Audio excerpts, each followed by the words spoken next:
finesse while finding a more than likely a Volcanion, but actually he's going to go for Reshiram and Charizard. That means that he's very confident that between these two Pokemon, he'll be able to get the final 5 prizes. Yep, so the way that he wants this to work is he wants this Reshiram and Charizard in the active spot to use Flare Strike and take a knockout on this Blacephalon, and then he'd love to have Welder along with an energy attachment next turn to use his GX attack, knocking out another Blacephalon, and just hope that Noel does not have a third Blacephalon. Well said.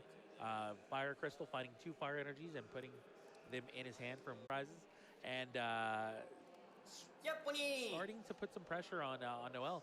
Now, remember, Noel is in a position where things can happen here. Things can definitely happen, but you're going to need some help. You're going to need some welders. You're going to need some energies. Do you have them? Yep. So Persian would be huge if she was able to find that. She'd be able to find every card that she really wants here. This Cynthia is going to go ahead and try to find 6 useful cards for her.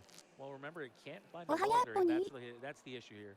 Yep, you've got Beast Rings that you could use to accelerate some energies onto the board. There's YouTube ライブのチャットに接続しました。Yeah.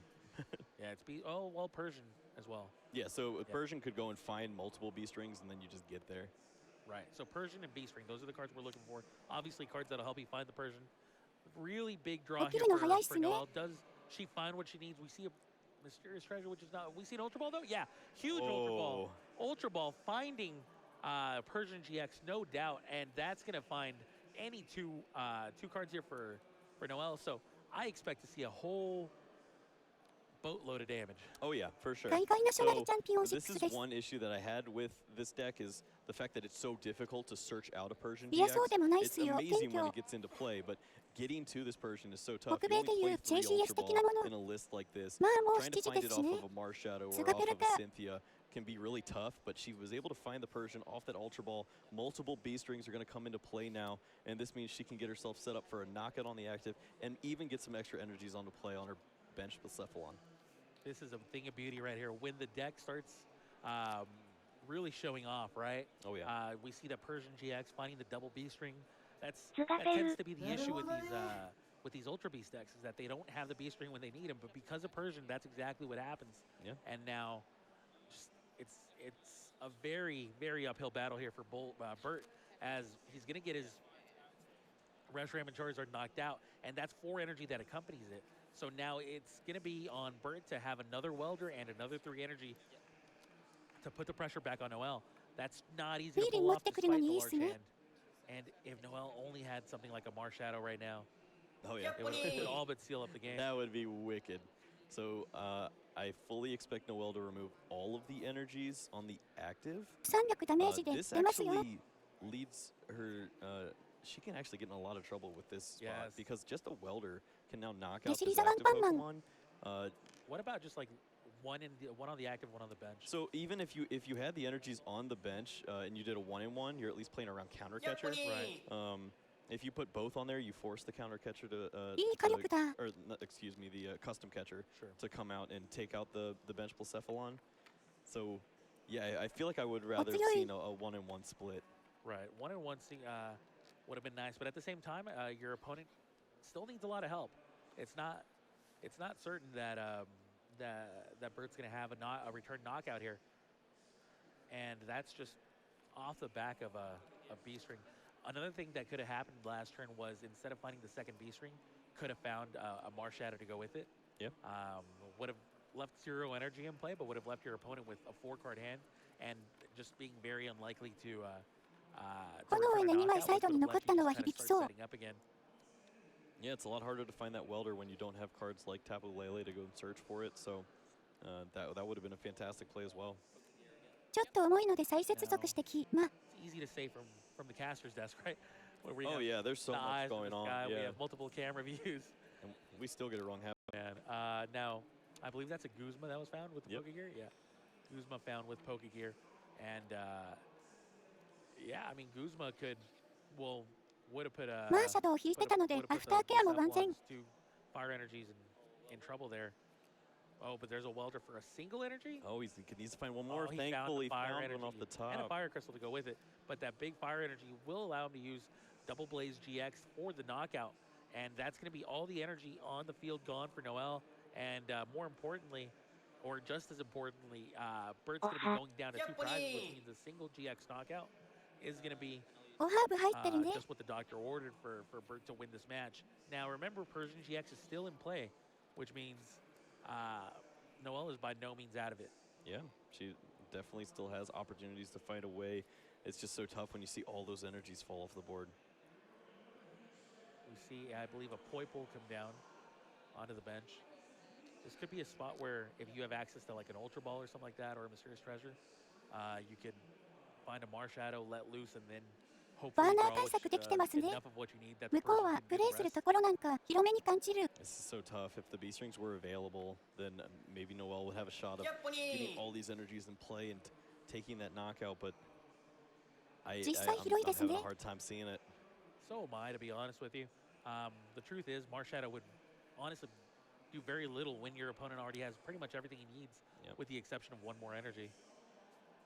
One thing I could see working is potentially using a Guzma in a way to retreat, where you. Well, we know that he has a Guzma in hand. Right. So in combination with Marshadow. Right. I know she does know this actually. So if she was able to use it in combination with Marshadow, and then use your GX attack, then next turn she could just go ahead and knock out the Volcanion with the Blacephalon. That's 2 prizes over the course of the 2 turns there. Yeah, we know that's not going to be the case. She just chooses to Welder, attaching a single energy and drawing 3 cards, hoping to find additional help, but I don't think we found any. I definitely didn't see any energy. さっきヨネタク映ってたけど、日本人が海外大会出場するのって意味、以下略。Noelle can do here. So there is Marshadow. Oh, there's a Marshadow, so okay. Putting your opponent down to 4 cards in hand, forcing them to find fire energy. Yep. Remember, the GX attack has been used already, which means it is a 4th energy or bust here for Bert. Enough damage. I think I would like to see maybe 海外で規定ポイント集めれば、その国の代表として参加できます。Yeah, I could see that for sure. It just adds one more extra thing that Bert needs to work around.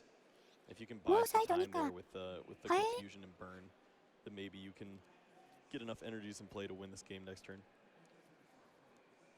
Bert finds just has a lot of useful. Bert found multiple energies, so you got to be kidding. That's so brutal. Now Noelle. Okay, does choose to use Bursting Burn.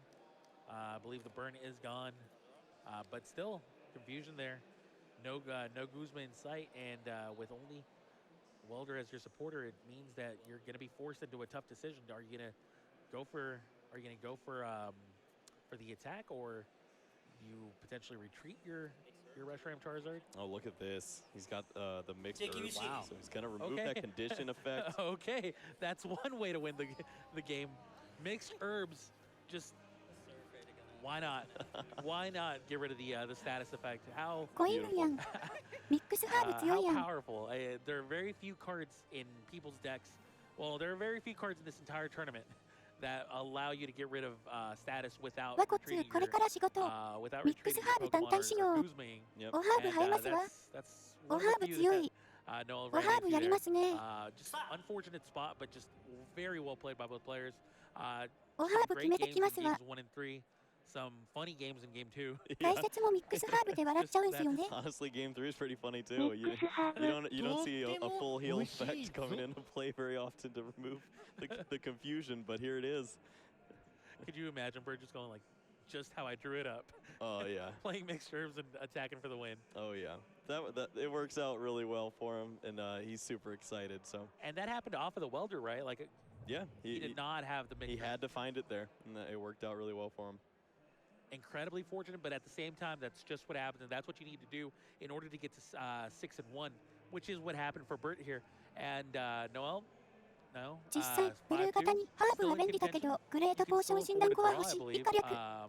So definitely not out. Just the power of starting 5-1 is that you can afford to have a loss like this and still stay in the running. Yep. So no losses to give though, and with only 2 rounds to go, it's going to be a tough battle ahead. Yeah, I'm sure she would have liked to run into a Reshiram that was in combination with Jirachi.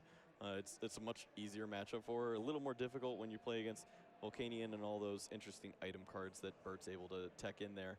And it didn't go her way, but it's a strong deck, and we know that it has a pretty good game against a lot of the field, so certainly could see Noelle in the future rounds. Absolutely. I would not be surprised to see Noelle in day 2, but we'll have to play 2 more rounds in order to see if she can get there. Now, Bert, fresh off of a regional victory, now 6-1 at the North American International Championships with a deck that is just not seen this weekend. I mean, it's seen in very low numbers, I should say. And it was expected to be the most popular deck, so I can't keep repeating that enough. It was just a surprise to see what happened there. 次の試合まで時間あるんで休憩してますね。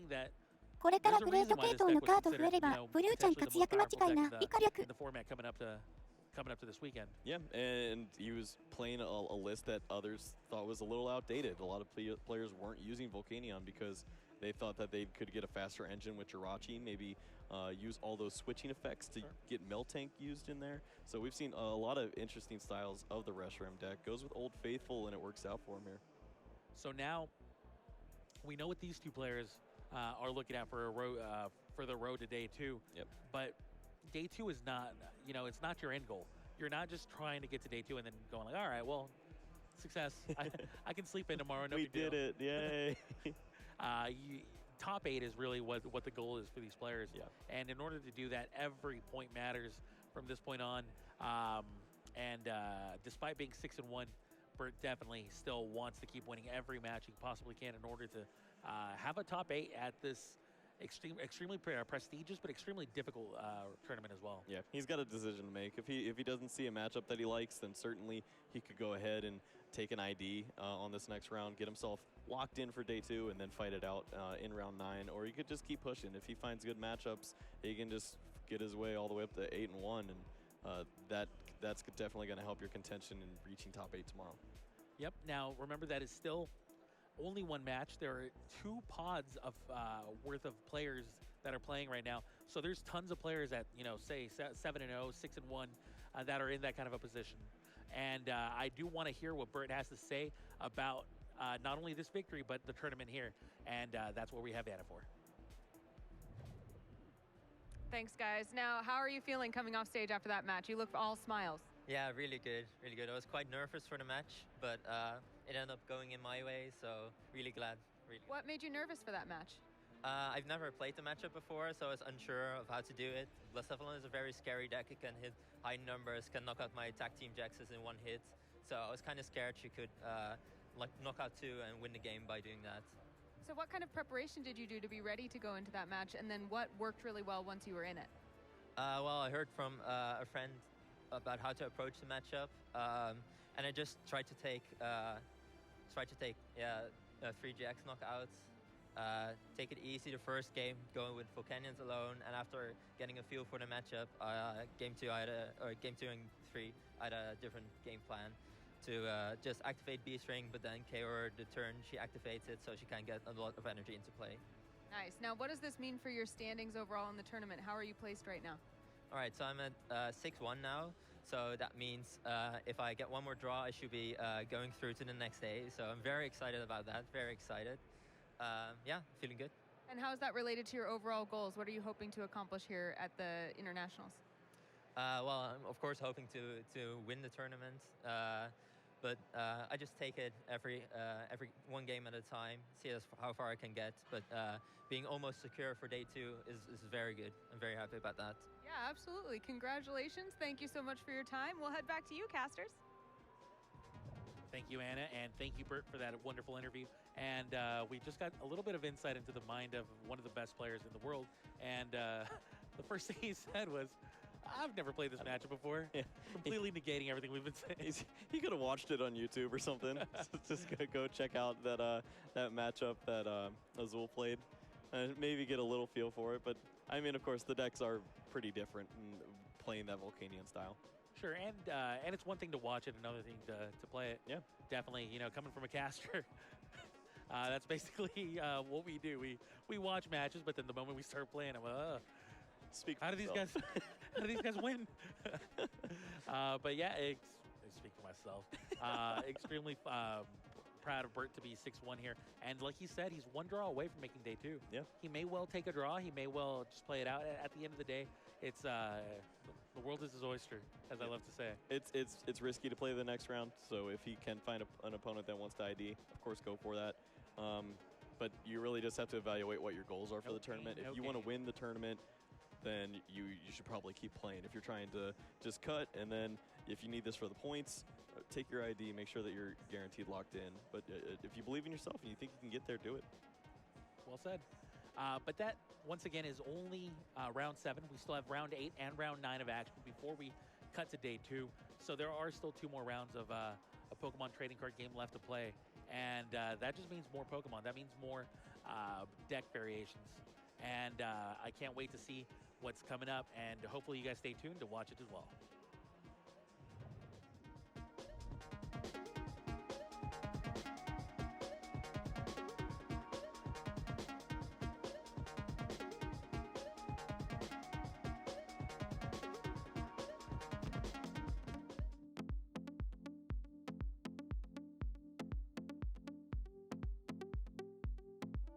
Asa Pony.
Osu osu.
Hello, Pokemon fans, and welcome to the 2019 Pokemon Trading Card Game North American International Championship.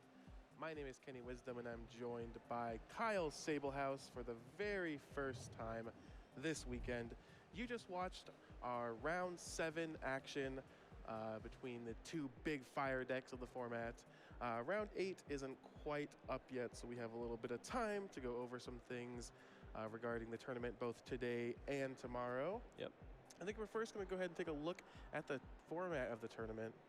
Yep, so of course we're playing in that first phase right now. Friday, all of the players are going to be competing right now. They are trying to reach 19 match points or a 6-2-1 record. Anything better than that, of course, is going to continue them onto day 2. If they get the 19 exactly, they are in, they're locked in. Of course, there's that option for the top 32 players if you are under that 19 match points, but I think we have enough players to where 18s aren't going to be getting there. Yeah, exactly. You're really aiming for that 19, so you really want to get the 7 wins, but if you end up in a position where you're 6-2, you'll meekly put out the hand and have that draw. And then all the players with 19 or more match points, we'll move on to the second day of competition where we'll play additional Swiss rounds until we go down all the way to the top 8, at which point it becomes the single elimination tournament. We'll play all of that out tomorrow, and then finally Sunday is Championship Sunday. Both the video game and the card game, every age division will play the grand final match on Sunday. Yep, it's always so exciting to crown champions. No matter what age you are, everybody wants to be a Pokemon champion, and we're going to be able to do that for 6 players. Absolutely, and if you want to join the discussion, whether you're here watching live or whether you're at home, you can follow us on social media. Of course, Twitter, I think, is the big one in the community right now, using that hashtag #PlayPokemon. You can also join us on Facebook.com/Pokemon, YouTube.com/Pokemon, and of course, Instagram.com/Pokemon. All great ways to join the conversation. There's a lot of, the players, the casters, the judges, everyone involved in the community will just be kind of tweeting and posting about their experience. And Pokemon is just a really fun thing to be involved in, whether you're playing or just hanging out. Yep, we're going to get to see all of the top players posting those results of how they're doing in the tournament, if they were able to reach that 7-0 that everybody's trying to get to. Maybe Azul was able to do it. I haven't seen yet, so I could check on Twitter, and hopefully he's posted me some information. Yeah, we can only cover so much here, only covering one match and everything, but following some of the big players on Twitter is a great way. Use that hashtag, get involved in the conversation. Even if you're new, you don't really know anyone, there's plenty of accounts to follow, plenty of you search the hashtag, see what people are up to. Just a really great way to stay involved if you can't actually make it to the tournament. Yep, so of course got a little bit of time before round 7 turns into round 8. So we're waiting on some of the players out there to finish up. They're trying to get that those big 3 points. Of course, if they can take the tie here, you do what you do. But they're trying to get those points locked in so that they can reach that 19 that we were talking about earlier. Yeah, absolutely. So, going into this tournament, the format was known. Unbroken Bonds has been out for a while. There's been a couple of events. What was the biggest surprise that you've seen today? The lack of Reshiram, which we've talked about a lot, but honestly, that's just something that we've come to expect. It's such a powerful card, everyone was hyping it up, so you'd expect at least 20% of the field to bring it, but I mean, we're close to around 10% now at this point, and there's multiple ways that you can run this deck. We're going to showcase the Volcanion version, which we just saw for Walter's win with. But we've seen Reshiram with Jirachi and run this very aggressive style that's similar to the way that Pikachu and Zekrom runs.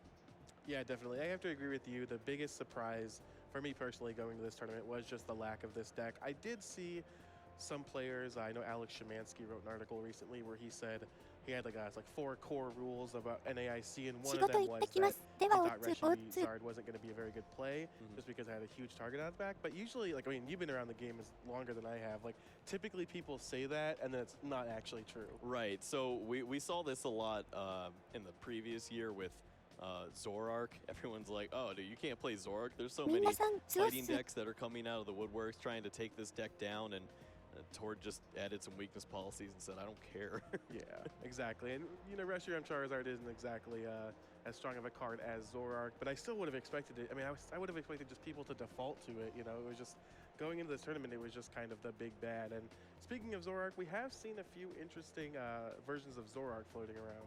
Yeah, we've seen a lot of different cards that weren't initially paired with Zoroark over the past few years finally get that opportunity with the triple acceleration energy available now.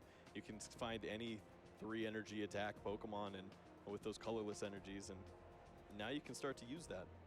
Yeah, absolutely. Zoroark always a player, and then of course, as you saw in the hands of Noelle just last round, we have this Blacephalon deck.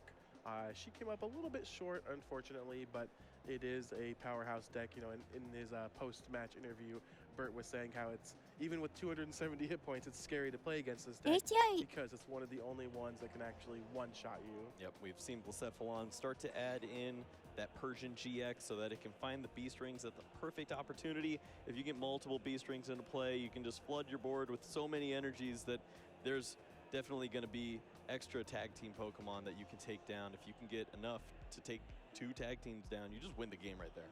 Yeah, absolutely. I mean, we saw that, you know, be pretty close to happening in that last game. Yeah. A little bit different draws, a little bit different energy distribution, and it could have been a very, very different game. Right.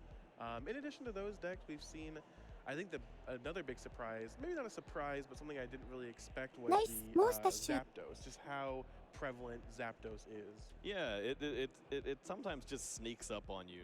Everyone's playing these GX and tag team Pokemon, and you're thinking, oh, I'm going to have to compete with these guys by knocking them out in one big hit. But no, Zapdos is just like, I'm going to play my game, and you can either play along with me or you can give me 3 match points. Yeah, and we've constantly kind of seen, maybe not Zapdos exactly, but a deck similar to this, just kind of saying, okay, well, what are the best non-GX attackers, you know, single prize attackers that I can play? But I really feel like with the combination of Jirachi, Escape Board, Zapdos, Electro Power, maybe just like the best version we've seen of it. Yeah, this deck is so versatile. The fact that you can use Jirachi to start to get all of those extra item cards and then just get them to the best use possible, you can really amplify your damage and take out big Pokemon in one hit.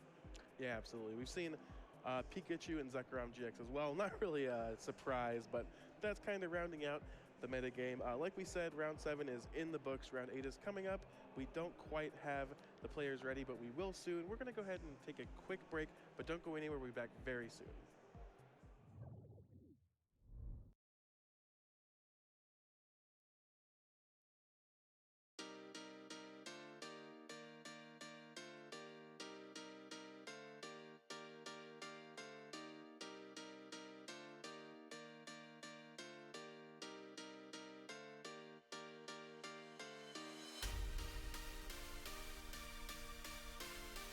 Cool play mat.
石井出せ石井。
Hello, Pokemon fans, and welcome back to the 2019 Pokemon Trading Card Game North American International Championship.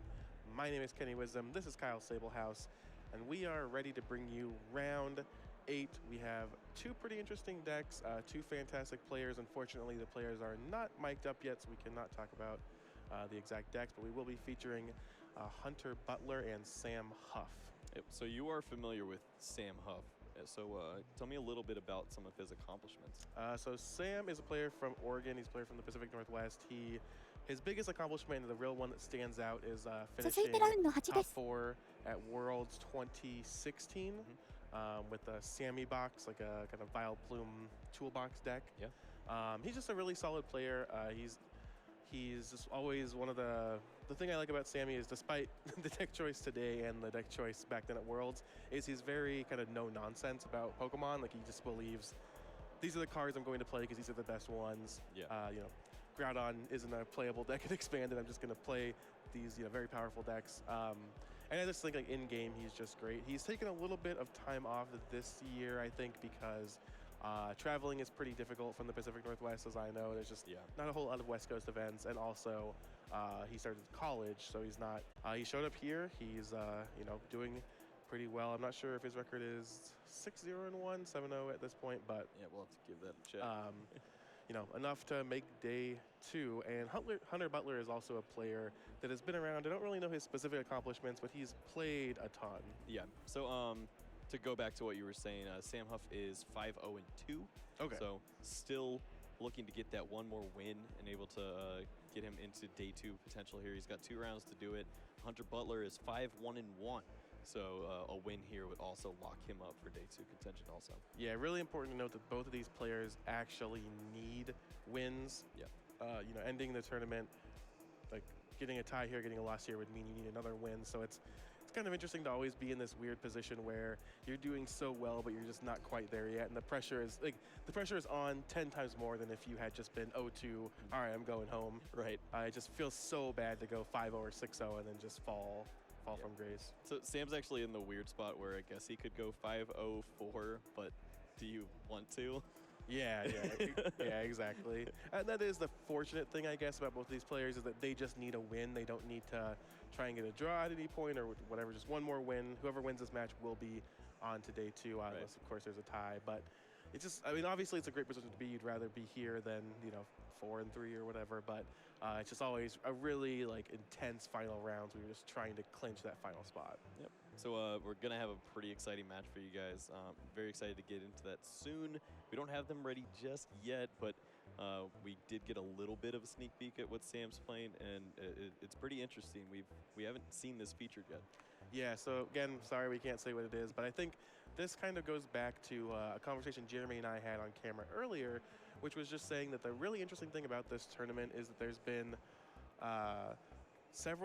there's kind of these archetypes of decks, and then within the archetype there's several variants, and I think this is like a perfect classification of that. Sam took a somewhat, you know, normal, maybe a little bit underplayed, not one of the top 5 decks or anything, but a normal deck, and just put a little bit of a twist on it. Yeah, I mean, he just hopes that it's got the right matchups, it's at the right spot in the metagame to where he can start to see success, and it looks like he's in a pretty good spot for that. He hasn't taken a loss yet, so if he can just find one more, he's gonna get himself playing tomorrow. Yeah, and if you've never played one of these big tournaments like this, it's always really important to kind of be able to predict what the metagame is. It's really hard when you have 1,200 or whatever players, but nowadays I feel like you can kind of put yourself in a position where you can say, okay, well, you know, what's been played recently, what I think people are going to play, and sometimes you just have to, you know, kind of choose to go one way. Like everyone who played, you know, anti-Reshiram Charizard decks probably feel really bad now because no one played Reshiram and Charizard. Right. And I think this is something that happened with Sam here, where he just kind of took a deck that, if the metagame was right for it, if he got the right matchups, he was going to do well, but it's pretty unorthodox otherwise, and it seems like it's paying off for him. Yeah, we saw a lot of players that had the Zoroark decks but chose to use like a Slowking or a Dugong. They're not the ones that are finding success. It's the players that took it a step extra and either have that heavier Persian line or they're playing the Silvally. That seems to be the one step ahead that you needed to be. Yeah, and that's something that's really interesting about Pokemon in this age is that you constantly need to be kind of iterating, and I call it doing homework. Yeah. Like I remember when I first started playing, there wasn't that many online resources. There was not nearly as many tournaments, and so you could show up to a tournament with a list that was a month old, you know, a suboptimal list, and you would do fine because no one was ahead. And now it's just, if you want to make sure that you're doing the right thing, you have to, you know, read the results from this special event in Europe and read the 15th place guys list, and just things change so quickly, and just staying on top of exactly what's happening is so important. Yeah, it used to be that there was just a set metagame in whatever area you were playing in, and now a tournament that's happening halfway across the world can impact what you're doing across the street. Yeah, absolutely. it definitely will impact it too.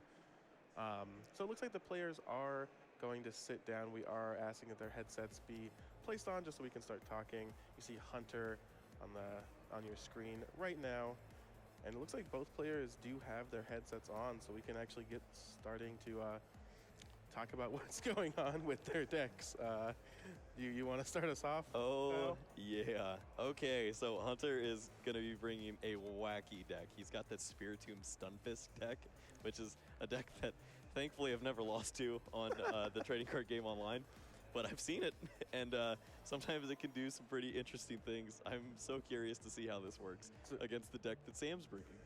Yeah, so Sam is bringing a what we thought was just a normal kind of Quagsire deck, something that sees play. Again, not one of the top 5 decks, but, you know, somewhere in the 10, 11, 12 range. I know Ross Cawthon's playing it. You know, it's a played deck, but he's got some interesting ones in this one too. Yep. He's grown up, man. I feel like I haven't seen Sammy in a while, man. Yeah. Big boy. He's in college now. Yep, so Sammy's got a deck with a bunch of interesting techs of his own, so it's going to be very cool to see both these decks face off. So for those of us at home who haven't played the Spiritomb Stunfisk deck, what is the deck trying to do exactly? What's the main strategy here? Yeah, so you're trying to get damage onto your main attacker so that you can start to do more damage. So you're hurting yourself in order to hurt your opponent.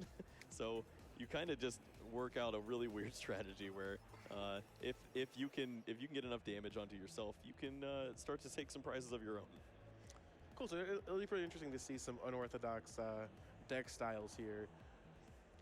What do you think is the kind of motivation to play specifically like Hunter's deck? Just that you're a single prize attackers. You're doing something a little bit different. So it can definitely help you if you're playing against other decks that have low hit point Pokemon too. You can sneak early knockouts. So if you're able to take some knockouts on early Woopers or Zoruas, you can find yourself in a pretty strong spot. And then he just lets the work of his other Pokemon kind of take over. He's got cards like Buzzwole to help him out too. So he can kind of just pick apart a match however he needs to. And really interesting.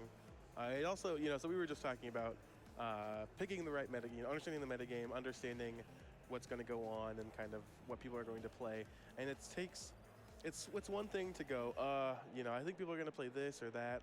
Maybe I'll just play Reshiram Charizard, but I'll play the greens version. That sounds better for this weekend. Right. But it takes another level of confidence in a certain deck or in yourself to say, well, I'm going to play this weird kind of Spiritomb Stunfisk, lesser known deck. Right. You know, there's some comfort in just saying, oh, I'll play the meta deck. Like I know Reshiram Charizard is a good deck. I know it's not going to completely fail me. And it just, you have to be very supremely confident in something to play just something so off the wall. Yeah, so he also has a little bit of that surprise factor too. The fact that your opponent is going to be someone who play tested against Reshiram decks, against Zoroark decks. Do you think that he honestly had time to test against Stunfisk Spiritomb? Right, exactly. Yeah, and we've seen, honestly, time and time again, that can be something that separates the truly elite, the truly great players, is just they can look at what you're doing and just understand your strategy immediately. And they focus so much of their time and so much of their lives on the game that maybe they haven't played 100 matches against Spiritomb Stunfisk, but they're aware of the deck, they know what it does, and they're not going to be caught off guard by that. Yep. Now, to be honest, I think Sammy is an incredible player, but I'm honestly not sure what his preparation has been like for this tournament, because I know he has been kind of playing a little bit less, so I could see him being surprised by this deck. I don't know if he's been playing online a lot, so despite his very, very high skill level, we'll have to see exactly how that turns out for him. Yeah, so he also, it's so bizarre to play against one of these decks. The fact that we're playing 3 games is also really helpful for him. So he has time to figure out the matchup if he hasn't played against it already. You have game 2 and 3 if game 1 doesn't go your way to try to figure out what you're supposed to do. So he can also start to use that. I don't think that Sam has any way to manipulate the damage that Hunter's going to be doing to himself. He might just be straight on attacking active Pokemon. But if he had a way to deal damage and maybe sneak some of these knockouts, he can remove a lot of what Hunter's doing. So don't want to put you on the spot. I know the decks are pretty wild, but if you just had to make a prediction, how do you think this matchup is going to go? I feel like Hunter can take early knockouts, and he can set up boards that can handle big Pokemon, but Sam's deck is also pretty consistent. So if I had to pick someone, I'd pick Hunter, but it really just depends on if Sam's tech cards are going to be able to help him in this matchup. We saw that he has the Pheromosa and Buzzwole card as well, so he can probably find some option in here that's going to be optimal against the Stunfisk. Yeah, makes sense. And Hunter, a good player in his own right. I know multiple-time Worlds qualifier. I want to say he got 9th at Worlds last year. I don't know if that's true. I did see him lose to eventual world champion Robin Schultz in the either final or second to last round. It was really devastating loss too. So he, went very deep at that tournament. I think he's also been a player who's played a little bit less. I know he usually travels a bit, and I do not believe he's done that this year. So both of these players maybe haven't done the grind of the whole season, but are having a really good showing here at the International. Yeah, that's the beauty of this event, is that you don't have to be on the grind always. If you're a good enough player, you can just show off what you're capable of here, and you can earn an amount of points that will help you get to the World Championships. You don't have to grind all year if you can earn yourself 200, 300, 500 points at an event like this. Yeah, absolutely. And it looks like players are sleeved up. They're drawing their opening hands. We have our table judge, and let's get right down to action.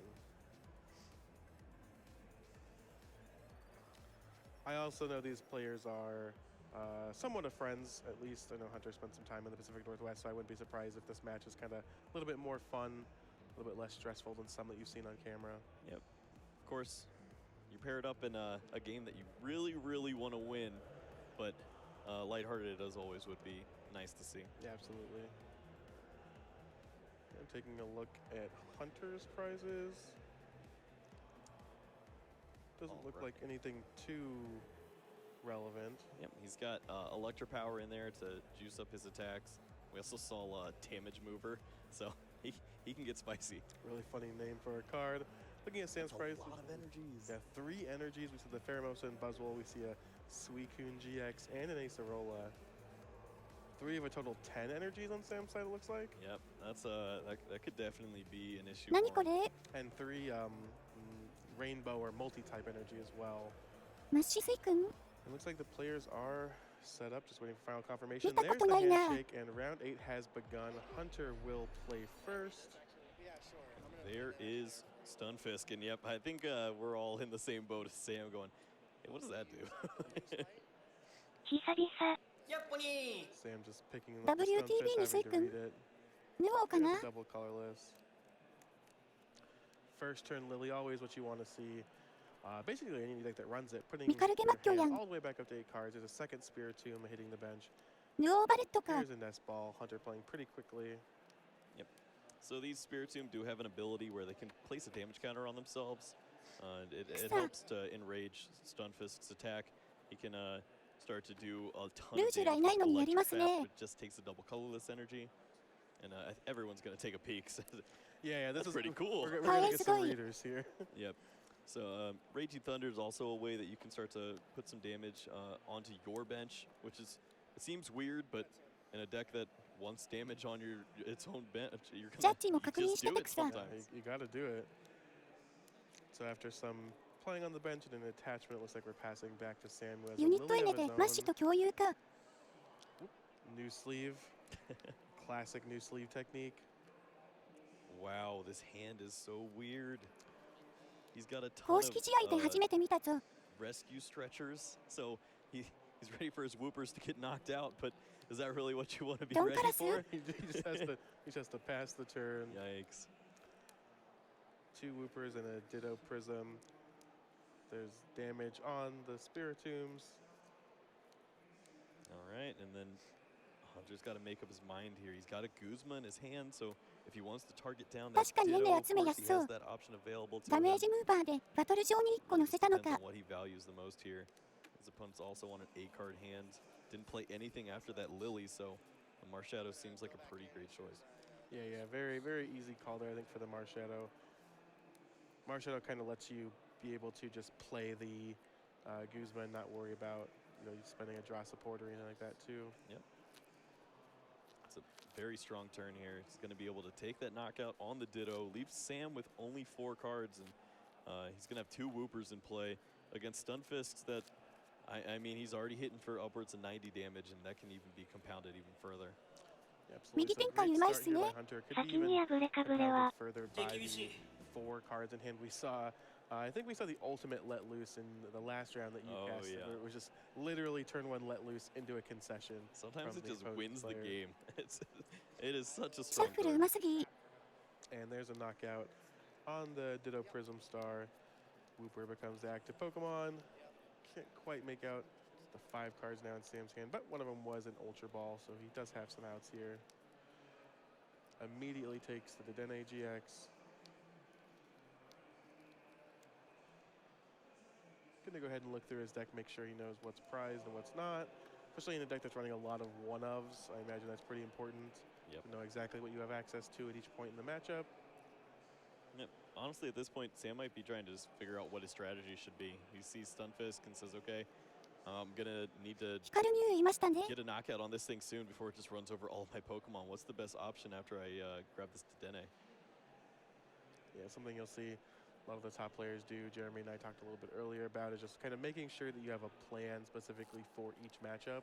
Because there are just some times where you just need to change your decks kind of the way that operates completely depending on what your opponent's playing. Yep. It does end up getting the Dedenne with that Ultra Ball.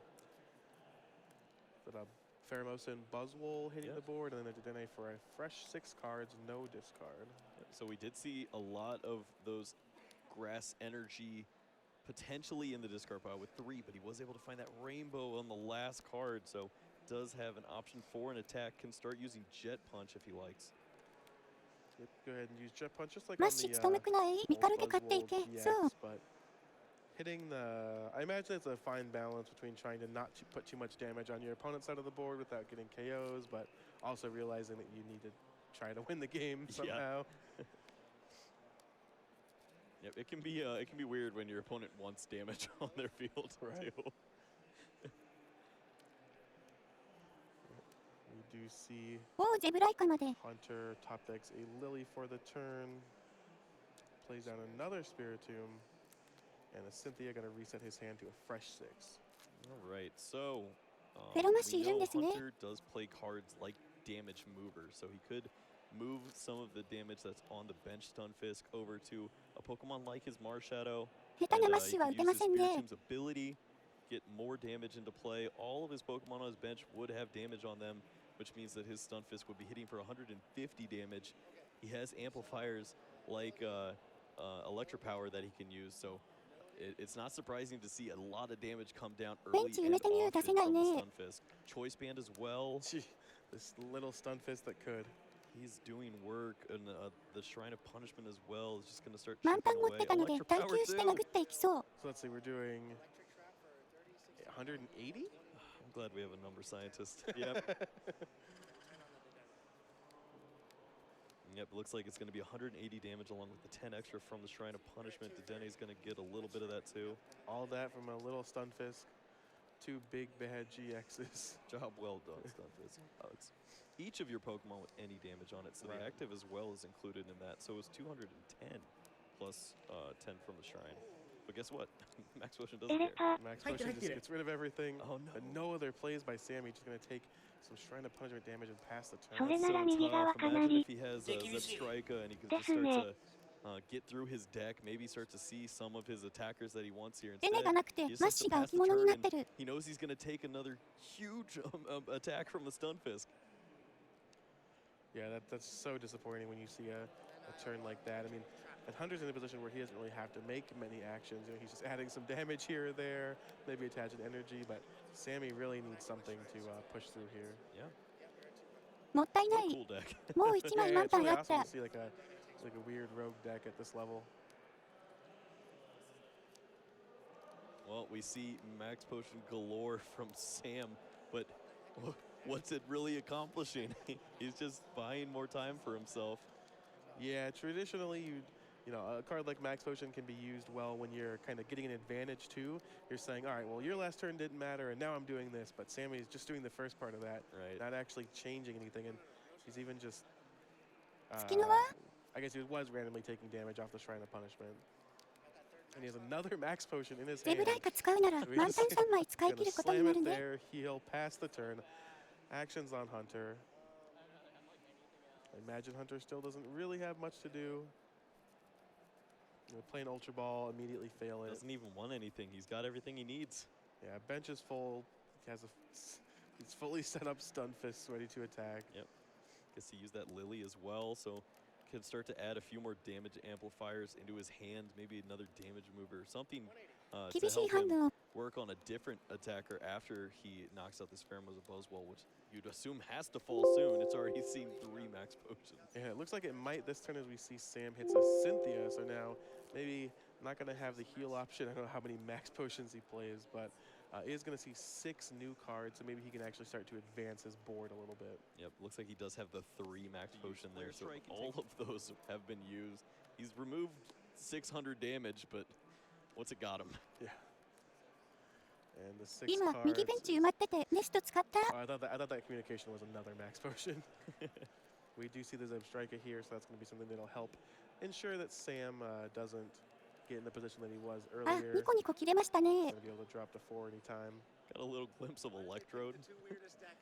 It's going to turn into a Quagsire pretty quickly. And Marumain. there is the Quagsire, the kind of マルマインま thing であ that るの makes か。 this deck function. ニコニコには 活躍させません You see that Zeb 活 Striker. 躍させません Able to find some energy cards. That's been really his downfall to this point. Yeah, we did note that he had 3 of them of his total 10 ニコニコには prized 活 at 躍 the beginning させ of ま the せん game. Looks like 2 or 3 more in the discard pile too. 1 for sure off of the, 活躍させません the first Max Potion at least. ディスクをネクト白心。バイバイバイ And yeah, what an interesting game here. We see a Shining Shiny Mew. Mew. Beautiful.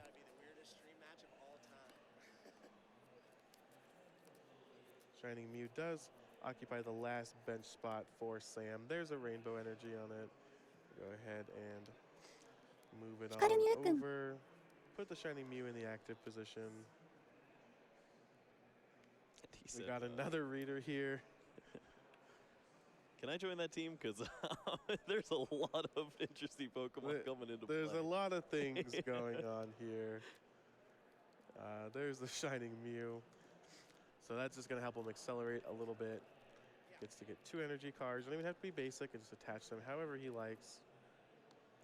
Free retreat.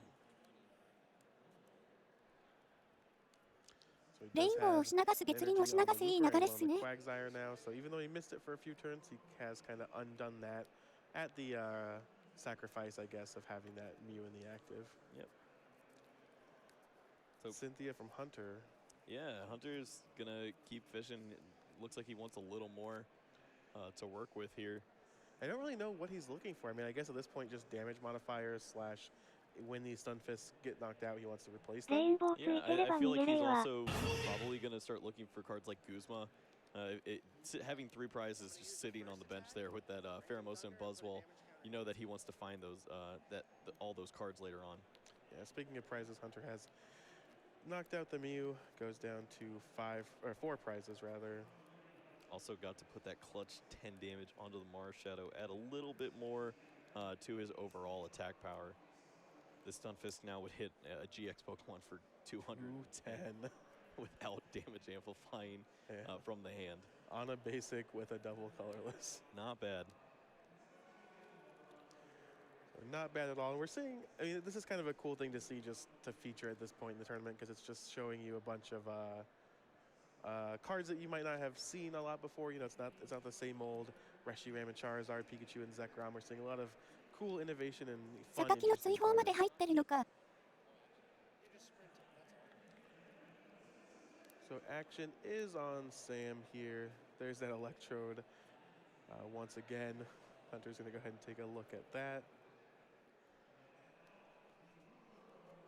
So earlier you talked about how Sam played that toolbox to get himself that top 4 finish. And honestly, this is a big toolbox of its own, too. Yeah, I mean, basically, ゲゲンで追放用ですかね。 it looks to me like he's taken kind of the Quagsire shell and basically decided to レシリサ just jam a bunch of Pokemon in it that are, again, a toolbox. Leshi You know, for those of you Lisa who don't know, a toolbox is kind of pretty descriptive, just what it sounds like. It's a deck where you just have a bunch of different options depending on each matchup. Some classic examples are maybe a deck where you are trying to just have a different typing advantage. So you're like, oh, I'm playing against the fire deck. I'll just bring out this, water Pokemon that I have, and maybe all my Pokemon do more or less the same thing. Or, in this case, you can move energy around how they'd like with that Quagsire, moving them to the active. And we're going to see a knockout. The Stunfisk is down. Sam takes his first prize. Spiritoon's going to become active on Hunter's side. Yep, so Marshadow and Machamp tagging up and going to take that revenge knockout there. Yeah, one of the pretty interesting tag team GXs that Sam has in his deck. This one's seen a little bit of play, but certainly not as much as something like the なん Reshiram かもうすごいっすね、このデッ Right. キ。 So now Energy Lotto. it's up to Hunter to find some of that damage わけわからんですもう。 amplifying that we were talking about earlier. Don't know if his hand's capable of doing it. Right now, Stunfisk would be hitting for 150 damage. If you could get another Spiritomb in play, then maybe it starts to line up. You could find more Electro Power, Choice Band, and take a huge knockout here. Yeah, and it does seem. So again, マライキーは I 北 don't 軸 think 意識なんですか I'm ね。 experts in these decks, but That's fair. what I would imagine is it's the difficult part about what's going on with Hunter now is that he's had to take a lot of a single prize. He'll take a lot of single prize knockouts, and I imagine this deck just tries to prey on like, yeah, well, you're gonna knock me out pretty easily on pretty low hit points, but we're just trading 2 for 1 or even 3 for 1 in the case of these tag teams. Right. So when he starts out by knocking out 2 single prize Pokemon and then immediately getting knocked out by a big undamaged tag team, I imagine it can be really tough to come back. Looks like he's eyeing up a big turn here. He's got the Dedenne that he wants to grab, so that means he's going to throw away this whole hand potentially and just see if he can get there. With the damage mover, it looks like he won't be able to use that to a full effect, having to use the ability ミカルゲ側も出てんで first 入ってるん to す throw ね away。all the cards. But he's got other ways to amplify the damage for sure. So what does he need for a knockout here? So he needs the Dene comes down, gets damaged. Yep. And then that's going to be 180. Yep, then you need a Choice Band and 2 Electro Powers, and you've used 1 so far, I believe. So he's going to need a lot. But let's see if he can put this together. Rescue Stretcher, not going to help him to exactly hit this knockout this turn, but it's going to shuffle some Pokemon back in for the future. Yep, he was able to put that Kartana GX back into his deck, so he could use that in multiple ways. He hasn't really used the GX attack, and I don't see one that he'd rather use other than Kartana's. And he could also remove some of these special energy cards that Sam's getting a ton of use out of with the moving of Quagsire. And here's the big Cynthia. Hunter's body language immediately scrunches up his face and shakes his head. Don't think he hit, and it confirmed he did Nowhere not. close. This is not what he wanted to see. Basically none of the cards that he needed. And this is, I think, a point in these kind of games where things can just start to really go wrong. Once a player sets up, they have a Quagsire, they have a big tag team, it can be really hard, I feel like, for Hunter to come back. Yep. So we have Anguish Cry is going to be able to deal a pretty hefty amount of damage for 1 energy. This seems to be everything that Hunter wants to do with his deck. He just puts damage everywhere, and all of his Pokemon are very thankful for it. Yeah. Look at that, this black market coming out. So we're going to, again, kind of slow down the game, turn it from a スタジアム割れない prize と。 card trade to a 0 prize card trade as we have the rainbow energy on the Spiritomb. Yep, and Sam is gonna go looking. He'd really like to get that black market out of the way.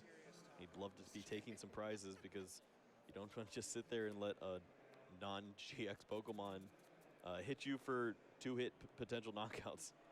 Yeah, he'll need to have a stadium of his own to replace it. I'm not sure exactly how many stadiums he plays or what he's working with. It looks like he just has the 2 Altar of the Moon, and we've already seen 1 come down. Pokemon Communication, bye-bye Tapu Lele. Just going to go ahead and look through his deck. I think he might be just checking for the stadiums here, seeing if he has any way really out of this. Obviously, Hunter doesn't have infinite, rainbow energies that can count as dark energies, but going to make the game a lot harder if Sam's not taking prizes. Yep. セラオラもいるんすね。 So Sam in the tank thing. He does have the counter stadium, so there goes the black market. Tenko So muri these っすね。 prizes are active now. Yeah, and now Sam just has to decide who the best attacker is in this scenario. He has to do 10 whole damage. Yeah, it's just so difficult to think about. Okay, well, I can't, really leave. Yeah, it looks like he's actually going to go ahead and scoop him up. He just sees the writing on the wall. スタジアム壊せた。 One やり big ますね。 attack from Hunter.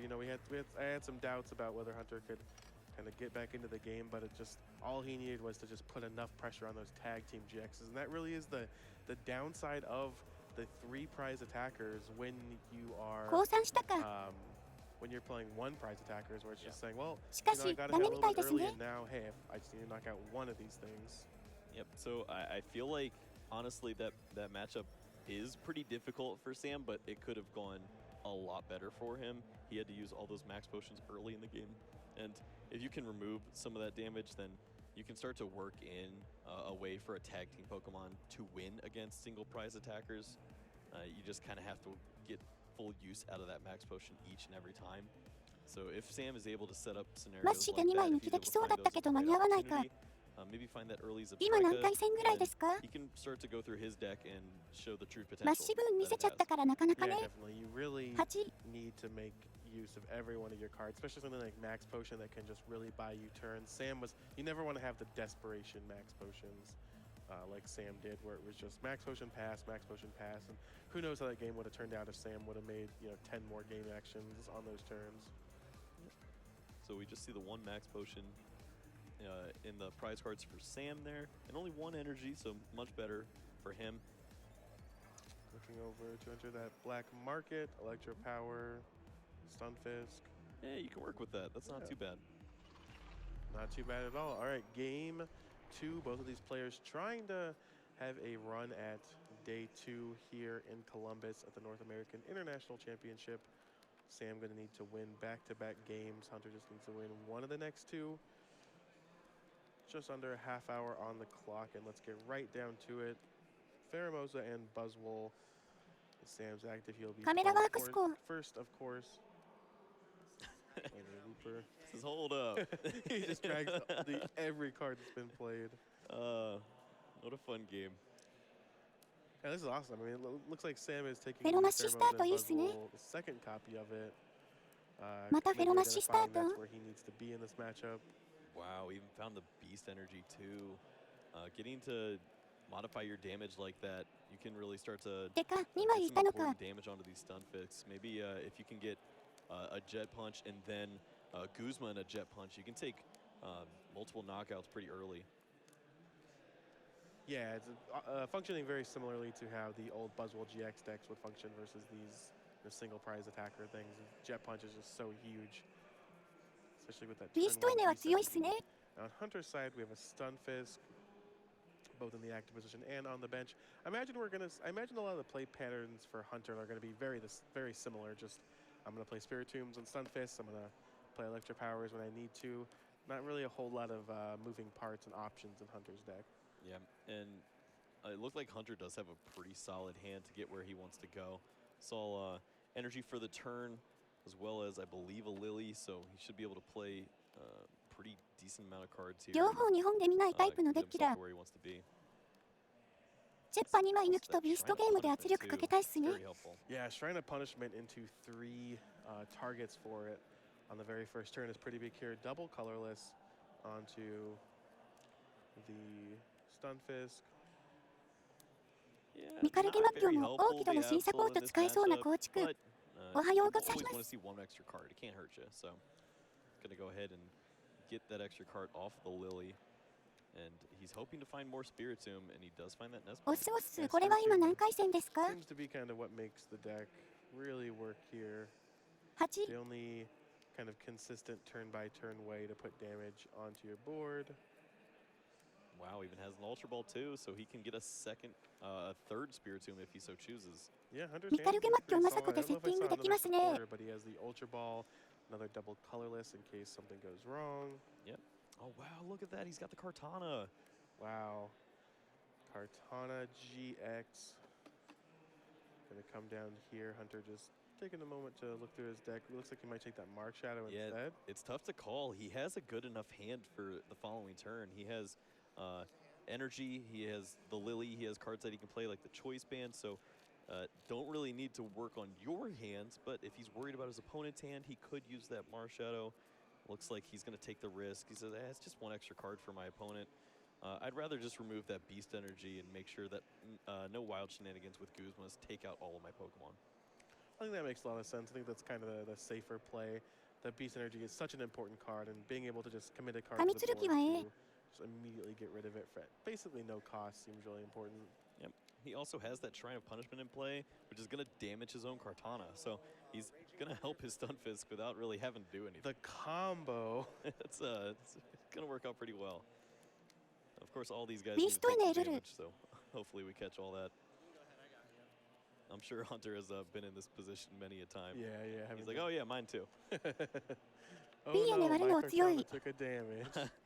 It's the happiest damage he's ever taken. Guess I'm only doing 120 next turn. There is another max potion from Sam. Man, Sam keeps finding all these rescue stretchers in the opener. It's exactly the opposite of when you want to find them. All his Pokemon are still around.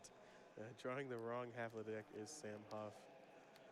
Here, there's a Jet Punch.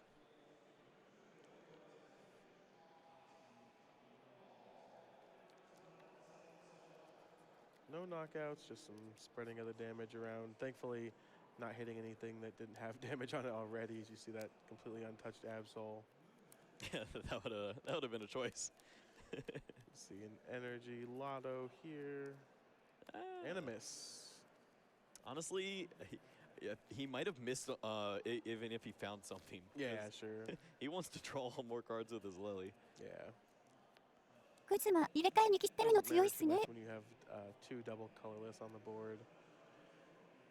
Choice Band as well. Oh, poor Murkrow is going to hang on his hand a few more turns. 5-card Lily.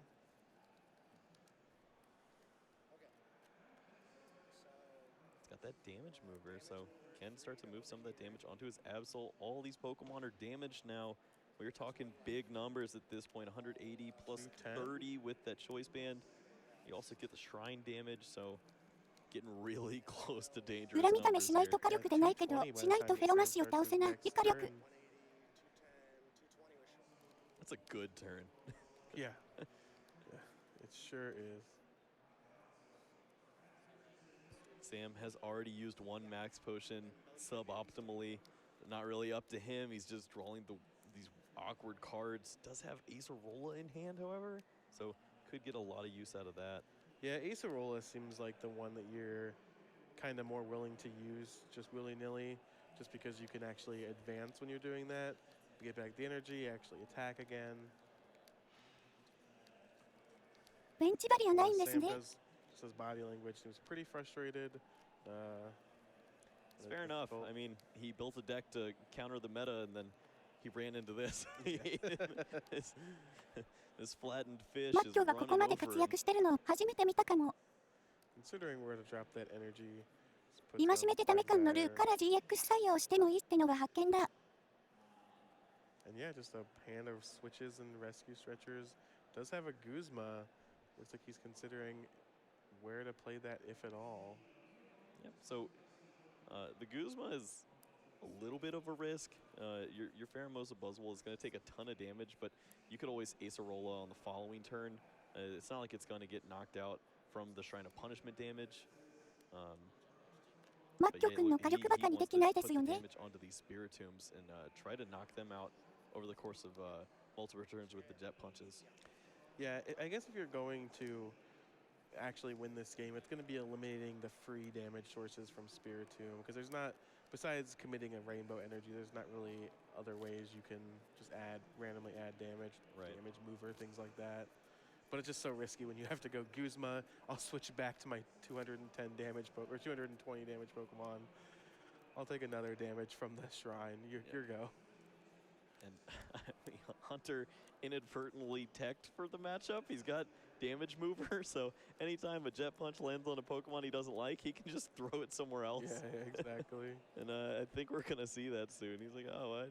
You're trying to knock out my Spiritombs? Go away. Just gonna go Here, ahead you can have my Absol. That'll free up a bench spot for my Murkrow, maybe. Stunfisk coming to the active again. Hunter wisely promoting the one without a choice band, because it's going to be enough damage. Very smart play by him. Every bit of damage is going to be important to knock out the following Pheromosa and Buzzwole, which could just win him the game outright. Yeah, there's 3 prizes down. Half the game's over. It's still so weird to me to watch someone physically grab 1, 2, 3. Hey, that's not right, man. Yeah. Well, let's back up. Let's back up. Back in my day. All right, Pheromosa Buzzwole back in the active position for Sam, but I don't really know how he can, what he can do to kind of get around this. This seems so tough. Acerola is a start? Question mark? Yeah, it honestly doesn't do very much. He's kind of just stuck there. Yeah, and he just kind of does a similar play. He's going to take some damage, actually get a knockout on the Spirit. Right. Do you think that he has the damage output to get there? So let's see. He's doing 150 base now. I guess he can retreat into the choice band Stunfisk. So that's 180. I mean, he can, you know, obviously he draws enough Electro power, especially with the Shrine of Punishment damage, but I don't know how likely it is. Right. Even a Guzma almost sets up a pretty strong checkmate if you're able to wipe out a Dedenne or a Quagsire. Just something that's either so important to the deck or those extra 2 prizes to where any Guzma is just going to win the game for you. Right. You would even set up your Kartana to finish the game if you take out the Dedenne. So many different options available for Hunter to close out here. Yeah, definitely. I think at this point, Hunter just needs to kind of check his bases and make sure that he doesn't do have any kind of horrific blunders. Oh man, he's going for it. Oh, here it is, Electro Power. Cynthia. All right, so he has the Sunfist can retreat, and then the choice band one can come up if he's just fully committing, right? So that's 210. Well, Stunfisk has 3 retreat. He's a big play. Oh, he already attached. Yep. So he's okay. So he needs to find a choice band as well. He has an Electro Power already, just 1. Yeah, I feel like he's not going all the way for it just because he had Ultra Ball in hand. He could have thrown away some cards if he wanted to max out all of his potential. But, I mean, he has the cards available to win this game, I'm pretty sure. Looks like there's some discussion about the Absol. Absol retreating with the Ditto in play. He would have, he was unable to retreat in that spot because he would have a 2 retreat cost from the Absol. And so he Ditto retreating. So he retreated for the 1 energy and wasn't able to. It's a nice catch by the judges. A little late, but they're trying to figure out how to combat that.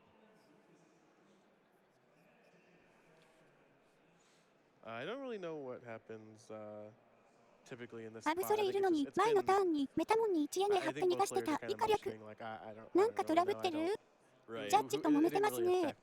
So a Spiritomb was in play that it would have stayed in play because this attack would have never occurred. So some things have changed and it's so tricky, but yeah. I think that Sam's just gonna. Yeah, I have to imagine that's what's gonna happen. Is just they don't want to go through it. Sam has a single-digit chance to win here, and they're just like, oh, I made a mistake. It was beneficial for Sam, and Sam's just gonna go ahead and concede. Yeah. So a bit of an awkward end there, but a really fun match to watch. Congratulations to Hunter Butler for advancing to the second day here in Columbus of the North American International Championship. トラブルか、何七三昧してんのかと思ってた。No matter what the result of that, short of a disqualification, I suppose, he will move on to the second day. 何が起きた？ Gotta pay attention to those absols. we don't need any more penalties, man. And Sam Huff, of course, is still has a shot, so just needs to win his last one. Did not get the ま draw あ続け this ててもミ round, カル so ゲマッキョカは優勢だったんじゃないかな。 to actually win solidly his next one. Very cool sportsmanship at the end of the game. Hunter was actually just asking to see some of the cards in the deck. And Yeah, like, yeah. Dude, I had this, and I had a couple other decks lined up for you, man. I just didn't draw ペ them ナ at ル the ティは right よく time. わからないけど、今の盤面はなかなかフェロマ。イカ略。Yeah. Players, you're playing for high stakes. You're focused on winning, but you're also your friends are having fun. You're showing each other your wacky decks. Just, that's what we love to see. I mean, they're both playing for day 2 contention with these super wild decks, so it's always cool. And of course, we're gonna hope that Sam's able to make it up in this さすがに next 今ので final ジャッジ round キルは for ない him です。 in round 9. Hunter's アブ already ソル done トは the シング hard ルロス work. 狙いで He's わざ gonna と白 try が to 打って add から off that 報告したな。 now and get 実 himself 況楽しそう。 22 match points, 枚数 which is 的に最低で pretty も nice. チェッパ2回とビーストゲームしないとまくれないイカ We 略。 know he's advanced to day 2. We're gonna have an interview with him shortly, I'm sure. But how does his deck fare versus the field, you think? We saw it be really good against Sam, but Right. So there's a lot of Pokemon that he has a hard time knocking out, but those matchups are good for him because they are decks that have tag teams and GXs. I feel like the only time that he really struggles is when he's in a fight with another deck that's ミカル competitive. ゲマッキョ Maybe 6 like 勝 a してるのす Zapdos ごい deck な。 that can continually get the one hit damage or the one hit knockouts, but even that might be kind of あの hard タイミングでの申 because 告は戦 they 略な need to の。 find Electro powers, whereas you're already 強い getting よ。 the knockout because of your Spiritombs. yeah, I would totally agree with that analysis based on just looking at the list of the match we saw. It seems like お強い。 Pikachu and Zekrom, Reshiram and Charizard, you should be able to execute a similar game plan as you did versus Sam. And then I was thinking like, oh, well, maybe some of the GX attackers, like maybe the baby Blacephalon or the Zapdos. But again, I think the key to it seems い to や be that 戦略ではな Hunter い just よ has。to work so much less. He has to work so much easier. He just goes DCE, I'll put some free damage, maybe I'll hit a damage mover and move some things around. But even in a match where he doesn't have to hit for big numbers, he can have 3 Pokemon, 4 Pokemon damage. It doesn't even really matter. Right. I'm trying to think of like what is bad for his deck. And the 盤 only 面 thing 外 that 戦 comes 略 to ま mind で is 必要に More なってくるとか遊戯王かよ。 because I feel like he needs to see a few cards to really get rolling. He needs to hit a big Lily in his opener to find everything that he wants. An early let loose from an opponent could certainly wipe him out. Yeah, every deck seems to be a little vulnerable to let loose, but enough talking from us. We're going to go ahead and take an interview with our winner, Hunter Butler. Take it away, Anna. Thanks, guys. Now, you keep saying that was a very weird match. What made it so weird? So, both of us という had わけ like で no 続き clue は what each ツイ other ッ were チで見てください playing, and ね。 I'm playing an unorthodox deck, and his deck is like way out to lunch. We didn't even get to see like it go off. So we were just kind of trading blows. He was dead drawing in game 1 and just kept drawing max potion and just kind of prolonged game 1. And then game 2, he made a mistake and retreated under Absol. Neither of us caught it. We're both really good friends. We're both not really playing for an invite. We're both playing for money this weekend. So. Boy Beast.